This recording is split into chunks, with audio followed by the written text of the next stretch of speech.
and I have a total recap of the entire offseason in terms of player acquisition. We'll do all of that here on the Monday edition of Locked On Jaguars in just 1 second. You are Locked On Jags, your daily Jacksonville Jaguars podcast. Part of the Locked On Podcast Network. Your team every day.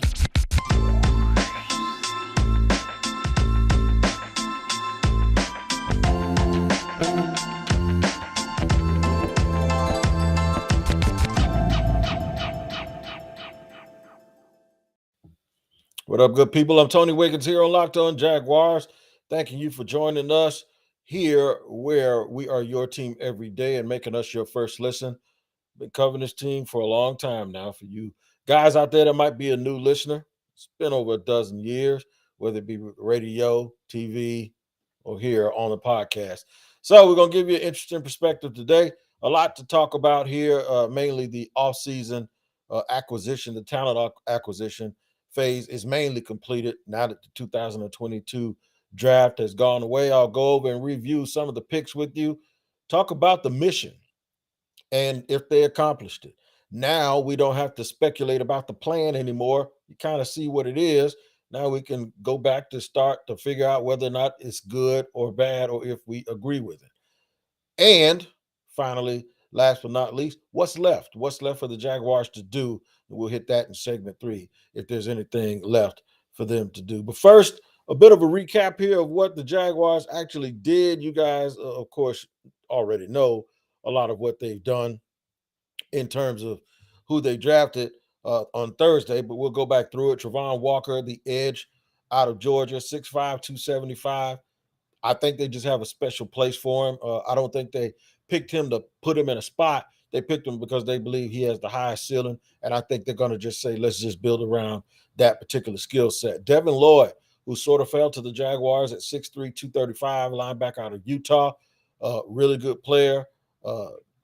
Trying to figure out what his role is actually going to be. I think he'll be the Mike off the ball linebacker sort of guy next to Oluwakan, who they'll basically those two positions are probably a little bit interchangeable. So you have like a Mike and then a Will, but then in the 3-4 you sort of have a Mike and an inside guy who can sort of play like a Will linebacker. I think Luke Fortner is a good pick for the Jaguars. Another guy that's long at 6'6", who's going to play center for the Jaguars. Chad Muma, 6'3", 242. If you notice something, there's a trend here. All of these guys are longer and more angular than the players. A lot of the players the Jaguars have chosen in the past. Muma was a good value pick. It's a little. I thought about it and I'm like, you don't think a team like the Jaguars would make a value pick at that point, but they actually did. They went best player available. You almost have to ask yourself, if they knew he was going to be there at that spot, do they go Devin Lloyd where they went Devin Lloyd? It's funny. It's really funny because I think they probably were in line to line themselves up to take Quay Walker. And once he was gone, I think they went to the next guy and who they were shocked that was there. But then they looked up in the third round and Muma's still there, and they probably didn't like anybody else around. But you need players, you need backups, you need to be versatile, you need a bunch of guys, and that's what they did. So they went with Snoop Connor, the running back out of Ole Miss, powerfully built football player. He's listed at 5'10", 215. I've seen some things that said he was 224, but it gives them another guy who can power the ball and get first downs late in games. He also has a little bit of pop too. So I look for him to challenge immediately to be the third running back and probably maybe even their backup coming out of camp, depending if James Robinson is healthy or not. Greg Jr., cornerback out of a small school, 6 feet, 195. And Monterey Brown rounded out the draft from Arkansas, 6 feet, 195 as well. He's listed as a DB. So I think that there's a chance that he could probably compete at safety or corner, and that gives you a lot of versatility and a shot to make the team because you can actually do both. So it doesn't shock and surprise me that the Jags went late in the round for cornerbacks or defensive backs because that part of the team, contractual at least, is already full. I am a little bit shocked though that there was no. I'm not. I'm more shocked by the fact that they didn't take a tight end than I am about the fact that they didn't take a wide receiver because of the contracts that they have and the people that they already have on the team. And I've come to some conclusions, but I was shocked. Evan Ingram has a 1 year deal, so I was really surprised because I thought tight end would be emphasized, and I thought right in the middle of the draft, probably around the point where they took Chad Muma, that there was some value there in terms of tight ends, and that's where I sort of thought that they would address it. But I told people a long time ago that I thought the Jaguars were going to address linebacker. I did not know that they were going to address it twice. Um, it tells you something that it answers a lot of questions. So last week, I think last week and the week before that, when there was so much going on back and forth, so much banter and so much arguing amongst the fans about what the Jags were going to do and what they were thinking, I said nothing's going to tell you more about what they're thinking about who they already have and what they're thinking about the guys that they're going to end up drafting than who they actually end up taking. Nothing is going to tell you more than watching what they do, and then you can go back and you can answer your own questions. All right. So I don't think they thought the linebacker core was up to snuff, right? So they've added 3 players, one in free agency, one in the first, and one in the third round. We were right about the linebacker core and what they thought about the linebacker core. The trenches on the offensive line, I think they thought it was okay. I think they really came in and said, you know what, we need to fortify that area. So what they did was they franchise tagged Cam Robinson, but then they signed Brandon Scherf, and then they draft Luke Fortner. So they needed to concentrate and focus on those trenches too. And they added and upgraded to that. I'm always a big proponent of adding a guy who can be a long-term player, whether it's through development or if he's ready to play right now. And I think Fortner can, at the very least, come in and challenge and become an instant backup at guard or center, and probably the guy who's going to be the future at center. They also tell you something about their philosophy, whether it's right, wrong, good, or bad, that they felt the need to get bigger without compromising speed. Um, because the bigger and the faster you are, the better you are. So it tells me that they probably watched the film and said, we're slow and we're not athletic enough in the front seven, because everything they've done is to go out and add size, speed, and athletic. I don't know if y'all seen Chad Muma. Chad Muma runs sideline to sideline like a little guy, and he's 6'3". And Devin Lloyd runs sideline to sideline. He's got these real long arms. And of course, Travon Walker is fast and athletic. It tells me that this organization, whether you look at the free agents that they signed with uh, Oluwakan and Fadusaka and all of these, they felt we're not big, strong, and fast enough on defense. Whatever you want to say about Trent Baalke, those teams that he was involved in San Francisco, they always looked apart. They always look big. They always look fast. They always look long and athletic. Um, the same thing can go for the Eagles. They always had guys that could make plays. They were strong. They were physical. They're athletic. So you have coaches with Peterson, who has been around championships, with Mike Caldwell, who was around the championship, and with Trent Baalke, whether you right, wrong, whether you like him or not, Trent Baalke was around the 49ers, who were a championship caliber team. They at least should know what it looks like. And when they know what it looks like, they know what we should have and what we're missing. And I think the questions that you may have had got answered. Now, it doesn't mean that their plan is correct. It doesn't mean that they're going to be able to execute the plan. But we spent a lot of time trying to debate what it was we thought they were going to see, and if they saw the same things that we saw.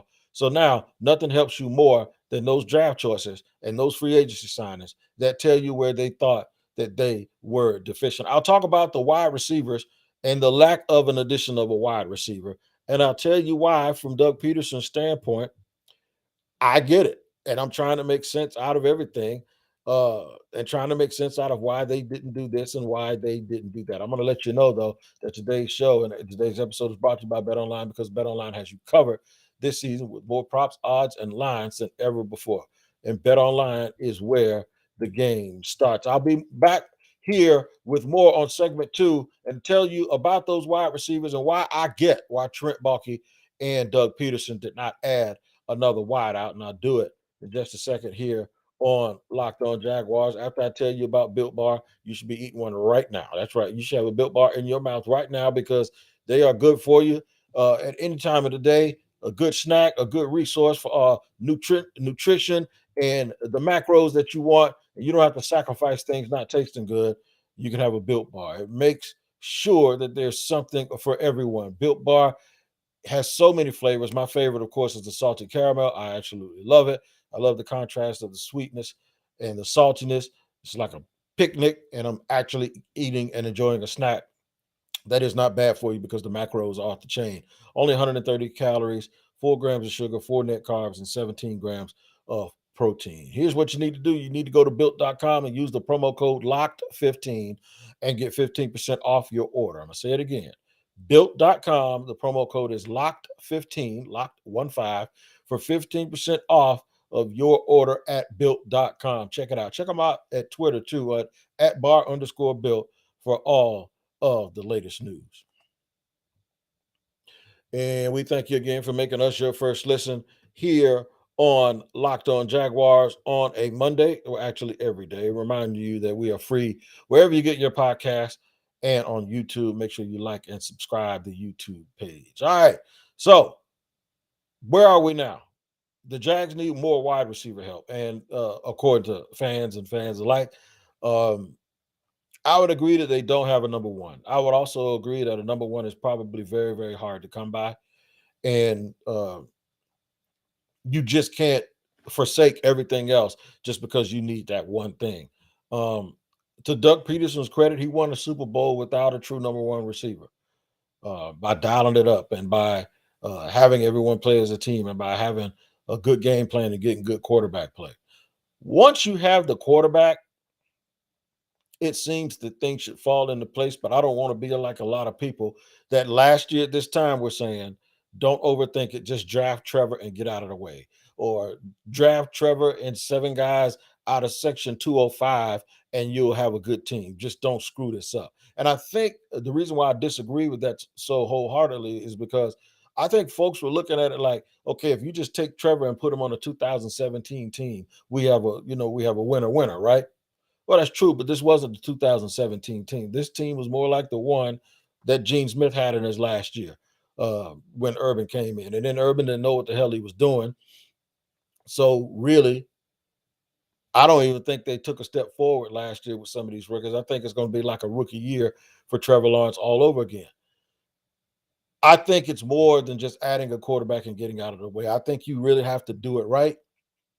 And you have to figure out a way to maximize the fact that at least you're not looking for that. And now you need to fill things around him. And I think it's quick and it's easy for everyone to sit and think, okay, well, we got Trevor. Now we just need to get him weapons. I get it. I understand that's the desire to do that. But I also think that you just can't sell everything else down the river. I think these guys that have been around here, they know what it is you need when you're going to try to win a championship. Like the day you arrive at the Super Bowl, there are things that you need to have. Line of scrimmage, those other parts, being able to control the ball offensively and defensively, playmakers on offense, guys that can tackle in space. I think you need all of that stuff. Guys that can cover, good special teams, a kicking game. So I don't think that even though it's not like you just got a pocket full of money and everybody's going to this store and all of a sudden it's equal. Like, okay, there's a playmaker, there's an X receiver, there's this. It doesn't really work that way, especially with the draft and free agency and the fact that guys have to want to come. You have to actually take what's there when it's in front of you. I'll say it again. You have to take what's there when it's in front of you. I liken it to trying to lose weight in one specific area. No, you just go to the gym and you work out every day, and pretty soon the weight will come off. You can't pick and choose what leaves first. And you also can't pick and choose what's there for you in the draft. You just have to get the best players. Do I believe that they got the best player in the draft? I think for what they're trying to do and for what it appears that the message that's coming out for what they're trying to do, I think for them they did. For me, it would have been Kayvon Thibodeau or Evan Neal, and everyone knows that I said that. But now it's time to take a look. Okay, they didn't do what I wanted them to do, or they didn't do what some of us wanted them to do. But let me try to understand what it is they're trying to do. For what it seems like they're trying to do, Travon Walker was a really good pick. And I saw people say the Devin Lloyd pick actually made him like the Travon Walker pick better. And then the Chad Muma pick, although it seems like it was a bit redundant, really made him like what they were trying to do. Yeah, they were trying to get bigger, stronger, and longer. Bigger, stronger, longer, and faster. Another mistake that I see people making is we're assuming that Mike Caldwell is going to run the same defense that they ran in Tampa. Whereas it could be similar to it, I think there'll be different variations of it. I don't think it's going to be identical to what Todd Bowles was running in Tampa. And I think the mistake is made a lot that we assume that that's exactly what's going to happen. Like Matt LaFleur might be running the Kyle Shanahan offense, but he's running in a different way in Green Bay because he has a different quarterback. And Joe Burrow and that crew, they're running the same offense, but they're running it in a different way. Like when I told people that back in the day that Mike Martz was running Norv Turner's Dallas Cowboys offense, people thought I was crazy. And then Deion Sanders, when he played for Washington and they beat the Rams on a Monday night, and they were confident that if they could have gotten past Tampa, they were going to beat them in the NFC Championship game. But they lost to Tampa, and then Tampa went out and played them. Deion says we're confident because they're running our offense. And when he meant our offense, he meant the offense they were running in Washington with Norv Turner, which is the same offense that Norv Turner ran in Dallas. Now you say, well, wait a minute. The offense in Dallas was more run heavy than the greatest show on turf. Yeah, but it's the same offense. It doesn't mean you're calling the same plays. Mike Martz was running Norv Turner's offense. So the greatest show on turf where they were throwing it around was the exact same offense that Jimmy Johnson had in Dallas. And people don't realize that. So you can actually have the exact same defense, but have it with a different variation because you switch and change it up because of the guys who you have on the field. So that's why people are trying to figure out what is this role for Travon Walker. I really think and feel that what they saw in Travon Walker was this. We want him on our team, and we'll build some of our defense around what he does because he's a game wrecker. I think when they talk to a bunch of coaches, whether it be in the SEC or coaches at Georgia or coaches that were opponents, I think they flat out told them what a lot of us have heard behind the scenes, that Georgia's defense had a bunch of players, but there was one guy on there that was causing offensive coordinators problems and was a human wrecking ball, that it was Travon Walker. I think they probably went to Georgia's practices and they talked to Kirby and they talked to those coordinators, and those guys told them he's that guy. I think when it came down to him versus Aiden Hutchinson, I don't even think it came. Really, people keep saying that it may have been that way, but I just think when you sit them side by side in the national championship game and you realize Aiden got pretty much blocked all night by Jamari Sawyer, who was drafted in the 6th round and is going to play guard and not tackle, I think it was telling. And then I think when you look at the guys who they had ranked ahead, the guys that Travon was, it's easy to watch the end of a play, but go back and watch all of it. And I kept telling people week after week after week after week, it's not about me. I just know what those guys like at that level. And I'm like, dude, did you see that? And he was like, yeah. I'm saying, that kind of stuff. And it seems like the more and more players and the more and more guys that have had either big time college experience or that played in the NFL that I showed this to, they were like, yeah. That's why you don't hear in any circles around the league that guy was a reach. You hear from fans because of what the expectation was. The expectation was also that Nakobe Dean would be drafted ahead of Quay Walker, and he wasn't. So you start to understand that the NFL it's different than college, man. It's like, okay, yeah, you did that there, but that's not what we're going to ask you to do here. And I really think they have a special position for him and a special way that they're going to use him and employ him. Remember, there have been times in the league, and I'm not comparing him to these people. There have been times in the league where guys been able to rush the passer from a position that traditionally you don't rush the passer from. Aaron Donald does it. He's in a 3-4. Usually an interior guy doesn't rush the passer in a 3-4 and have that many sacks. Reggie White did it.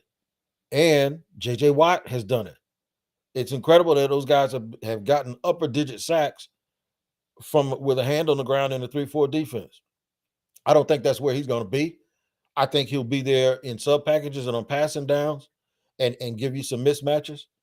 But I just think this is a new day and a new way of doing business. And I think we just have to start getting used to it. And now, whether their plan is good, whether their plan is bad, I don't know. Where they're going to get receivers from, I don't know. But you can't do it all in 1 year, man. You just can't do it all in 1 year. All right, what's left for them to do and what the expectations are coming into the season, I'll let you guys know that here in just a second on Locked On Jaguars. I don't know if you're watching, but that league of NBA, they're in the playoffs, man, and these games are good. It was a really good game the other day involving Ja Morant and Golden State. Oh my God, the Memphis Golden State stuff. I'm telling you, you need to put your money where your mouth is, but you got to put your mind on the money first. And the best place to do that is to go to betonline.net because it's your number one source for all your betting stats and sports info. Find all the latest sports developments, who's going to play, is this guy coming back, is that guy coming back, the league reviews and news, including this year's basketball playoffs and the start of Major League Baseball. BetOnline is your continued source for all your sporting wagering information, from live betting to playoffs, esports, and more. Head to the website today or use your mobile device to learn more about the trends in action because BetOnline is where the game starts. And where you guys start with me, of course, is here on Locked On Jaguars every single day. So if you're wondering if I'm going to give out a draft grade, I'm not. I kind of balk at that because usually when you give out a grade, you have the legend, right? You have the key. And you can just go with the little red pen and go through the draft. I can't give them a grade because I don't have the legend and I don't have a key. I don't have a clue whether these guys are going to play well. I don't have a clue as to whether the team drafted people that they're going to use properly. I don't have a clue that if this time, at this time next year, you all are not going to be upset and want to run Trent Baalke out of town. I have no idea. All I can tell you is this, that their plan seems to be pretty clear for me. Bigger, stronger, athletic. They needed to improve the front seven. That their plan seems to be that for right now, having Christian Kirk and Zay Jones is better than having one of those guys and then a rookie in the second round. I probably would agree with that. Because if you can get 60 balls and 700 yards out of Zay Jones, that's probably more than any rookie you drafted in the second round this year is going to give you. Now, does that mean that he's the long-term answer? No, and I think that's what people want. People want that guy, just like Trevor. Trevor statistically didn't play as well last year, but folks are okay with it because they know, and in their heart of hearts, they feel like Trevor is that guy moving forward. And I think people just want that guy. They want that next receiver that they can go there. Like if it was T. Higgins, they'd be like, that's what we want. But what was T. Higgins' first year like? And what was T. Higgins, uh, you know, what was T. Higgins like before Jamar Chase? He was a good player, but he really is a good player now. The thing is, you don't have to wait to get a Jamar Chase before you get a T. Higgins. If T. Higgins is in front of you, you go ahead and take T. Higgins. So I think that's why there are some people that were a little bit upset. I think they helped themselves? Yeah. Does it make more clearly? Does it make more clear who they liked versus who they didn't? Sure. Were they right when they didn't say that they didn't like the wide receiver class? Yeah, but if there's one thing that I can definitively tell you that does bother me a little bit about this collaboration is it doesn't seem like Balky gets the correct compensation or he maximizes the compensation for trades because for them to have 7 picks, 7, and only use they had 12 and they only used 7, but they were actually picking first in every round. And you pick first in the draft. So after you pick first, that means you have 11 more picks, but you only used 6 of those 11. And the only thing that you did that was, I think, upwardly was go from 33 to 27, and you took Devin Lloyd. At some point, if you tell me after the first pick that if you have 6 more, and then it's 33 and the 2 third round picks, okay, so you go from 33 to 27. Well, it didn't cost you 5 picks to do that. So that's why I ask, what did they do? They got an extra 4th rounder. I'll give you that, okay, for next year, which is a better draft. I somehow don't believe that the math is mathing. I feel like they could have gotten more picks, an extra player, or more picks next year. There's something about the fact that they didn't move up in the first because they couldn't. They were as high as you could go. They only moved up five places in the second. They didn't move up in the third because they had the number 1 pick. They didn't get in the back end of the second round. Where did all the picks go? Okay, they only used up to go from 33 to 27. It cost you 33 and 2 more. Okay, so after that, you still should be picking more people than you ended up with, but they didn't. That's a little weird to me. It's weird that they started with 12 resources. They ended up with 7 players and a resource for next year, which is 8. And all they did was move up 5 spots. So that's 4 picks. That it's like, where did they go? Where did they go? And most of the time they only really moved up one time. So if you only moved up one time, and that one time you moved up was only 5 spots, what the hell happened to the rest of or 7 spots? What happened to the rest of those picks? And it just seems like even with the Gardner Minshew deal, even with other stuff, like you couldn't get more than a 6th round pick for a guy who started that much in this league. It's really, really weird to me that for some reason it seems like he doesn't quite get all of the compensation that he's supposed to get. And I think that's what confuses people. You also didn't address the tight end position, and so you think tight end and wide receivers really a priority, but you didn't address it at all in the draft at all. It's just really strange to me sometimes with some of the things that they do, and I would only guess that at some point there were picks that were made that were really about what the scouts wanted them to do, and they acquiesced to the scouts. Make no mistake about it. The message from Doug Peterson, though, is that there's no space between anybody. That they're all in, and that they were never not on the same page about everything. And it sounds like they didn't even have to sit here and discuss and go back and forth and have a tug of war about who it was. I believe that. I believe Peterson had a big hand in it, and I believe that I don't think it was a case where somebody didn't get their own way. So these are all the things that I heard this weekend, all the things that are coming up.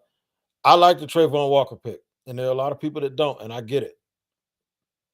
But some of that is the emotional what you have been told this entire time, and it's not about real tangible football stuff.